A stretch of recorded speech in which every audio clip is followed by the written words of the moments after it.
2 November 2014. Hari ini aku sangat bersemangat menempuh pendidikan. Masa-masa kegalauan sudah lama hilang tertelan waktu yang panjang. Meski kini hatiku pincang, tetap semua akan kuterjang. Aku adalah mahasiswa reguler angkatan 2014. Jurusan yang aku ambil yaitu Program Studi Pendidikan Bahasa dan Sastra Indonesia. Di kampus aku dipercaya menjadi ketua kelas. Sebenarnya sih itu juga karena yang lain gak ada yang mau menjabat. Dan ditambah lagi aku yang paling tua dari teman-teman yang lainnya. Ya sudah, pada akhirnya akulah yang menjadi ketua kelas.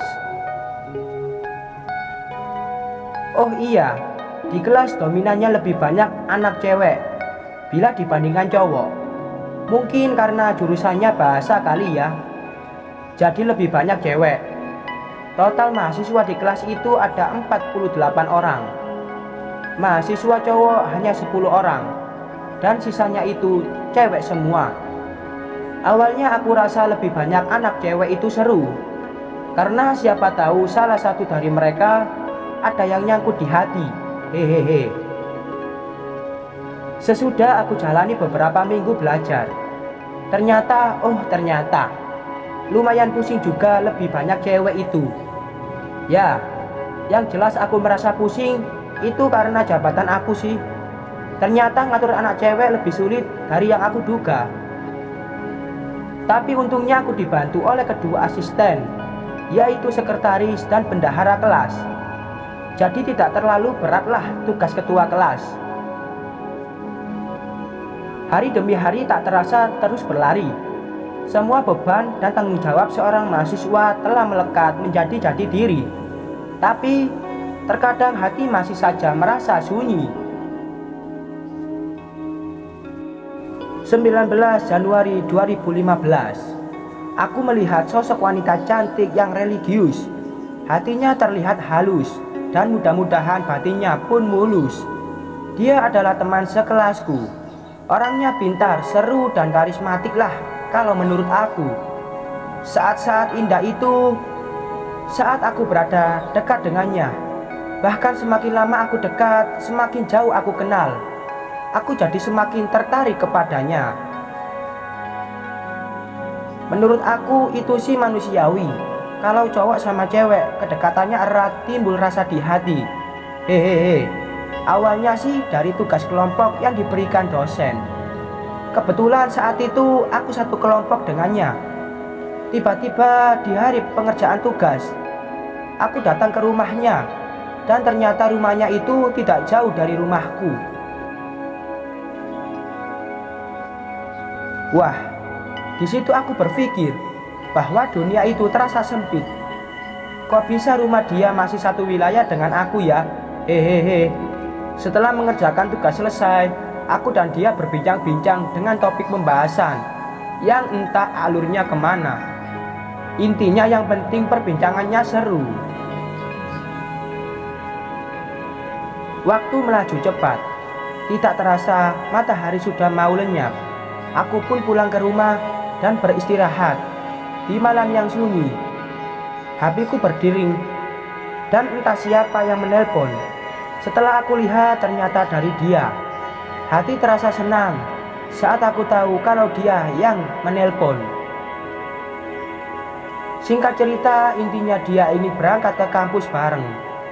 Alasannya ya karena rumah aku dan dia tidak jauh, ditambah satu arah tujuan lagi.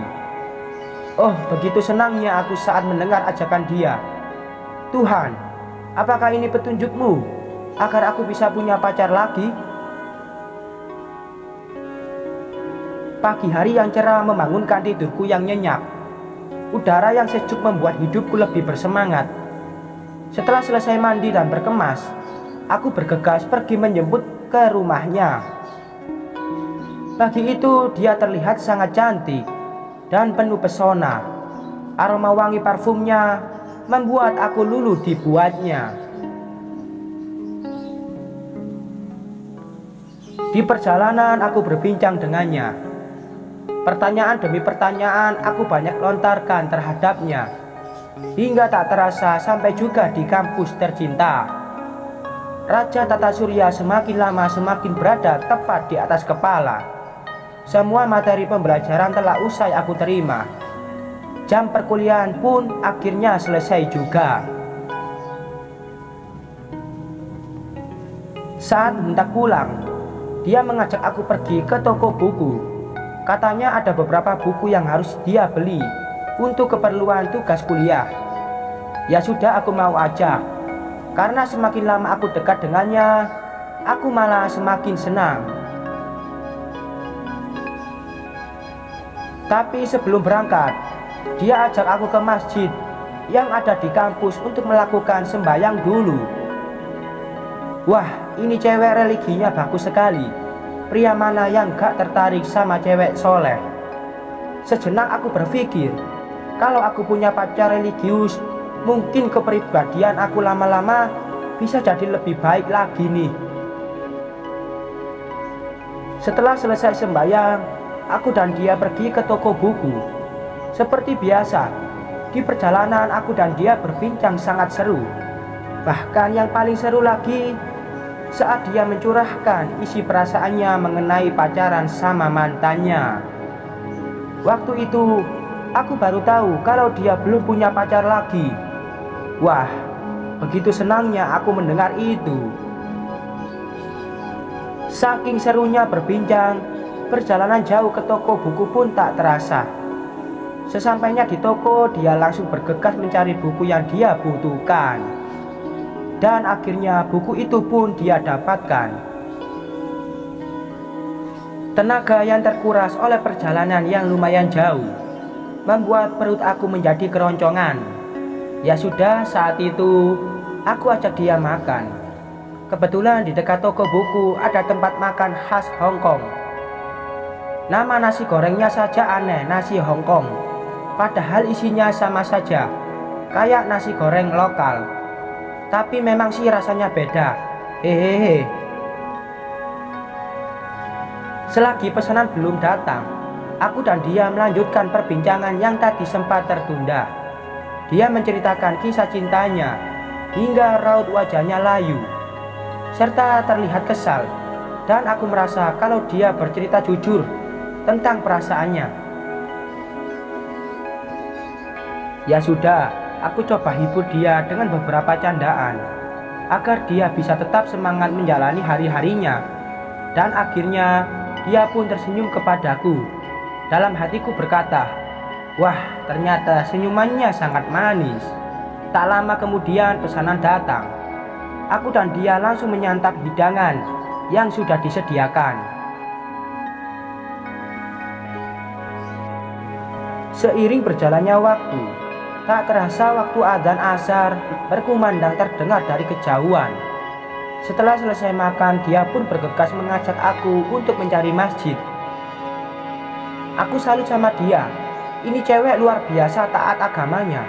Apa seperti ini bidadari yang Tuhan ciptakan untuk kaum Adam? Aku berpikir sejenak.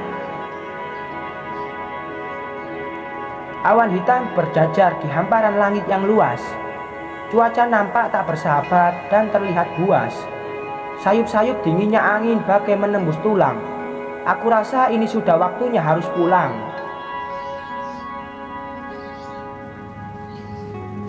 Setelah selesai sembahyang, saat aku melihat cuaca, sepertinya akan turun hujan.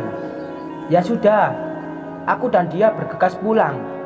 Singkat cerita, dia sudah aku antar pulang ke rumah dan aku pun sama sudah di rumah hingga berlanjut istirahat. Saat rembulan bercahaya indah nampak di gelapnya langit, aku duduk melamun di kamar. Apakah pantas bila aku jadi kekasihnya? Apakah dia mau jadi pacar aku? Kenapa aku jadi kepikiran dia terus? Lebih baik aku tidur untuk menyambut hari esok. Ayam berkokok, tanda pagi telah tiba. Sebenarnya itu alarm HP aku sih. Hehehe. Pagi itu seperti biasa aku jemput dia lalu pergi berangkat menuju kampus. Kebetulan saat pembelajaran dimulai, hari itu giliran dia yang presentasi mengenai salah satu materi pembelajaran yang ditugaskan dosen kepadanya. Dengan potensinya yang cekatan dan pintar, dia tampil penuh dengan percaya diri. Wah, aku semakin terpukau saja melihatnya. Dia itu sosok orang yang baik, pintar, ibadahnya rajin, dan cantik lagi. Oh Tuhan, cowok mana sih yang gak mau sama cewek seperti dia? 2 bulan telah aku lewati. Semakin lama aku semakin dekat dengannya. Berangkat selalu berdua, pulang selalu berdua. Bahkan di setiap ada keperluan masalah kampus, aku selalu berdua dengannya. Aku rasa aku suka dan jatuh cinta kepadanya. 19 Maret 2015. Hari ini bertepatan dengan hari lahir aku. Tapi hati ini masih saja terasa sunyi. Aku berharap semoga saja dia mau jadi bidadariku dan menjadi pendamping hidupku. Itu adalah sebaris doa yang aku ucapkan dalam hati.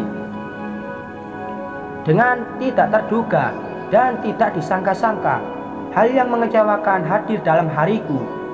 Saat jam istirahat, aku dan dia berbincang-bincang seperti biasa. Waktu itu dia mencurahkan isi hatinya lagi kepada aku.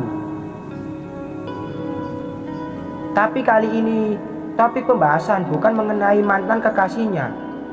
Bahkan cowok baru yang dia kenal, yang katanya udah datang ke rumahnya dan mau melamarnya.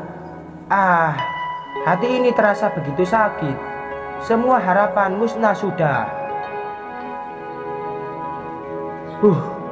Hembusan nafas mulai aku kontrol. Aku tutupi semua rasa kecewa yang hadir dalam hati. Dan aku tetap tersenyum di setiap membalas curahan hatinya. Yang paling membuat putus asa itu saat dia berkata kalau dia menyukai cowok barunya itu. Jelek bangetlah sumpah. Nyeseknya itu di hati. Ya harus gimana lagi? Kalau sudah seperti itu, dipaksakan juga gak mungkin. Karena cinta kan tidak bisa dipaksa. Mungkin ini yang disebut bukan jodoh. Dan aku rasa Tuhan berkehendak lain dengan semua masalah yang menimpa aku ini. Setelah 1 minggu dari kejadian itu, aku memutuskan untuk menjadi sahabatnya saja. Karena sebesar apapun rasa kecewa kita terhadap seseorang, bila itu dijadikan permusuhan, dampaknya sudah pasti tidak baik. Bahkan akan selalu merugikan kita. Akhir cerita, dia kini menjadi sahabat yang selalu dekat dengan aku. Sahabat yang selalu berbagi cerita, berbagi ilmu, dan canda tawa. Mengenai hati yang sunyi, yang selalu aku rasa, kini aku masih belum menemukan pasangan yang cocok dan mau denganku. Tapi lihat saja nanti, aku pasti akan menemukan pasangan hidup aku yang benar-benar cocok. Sekian.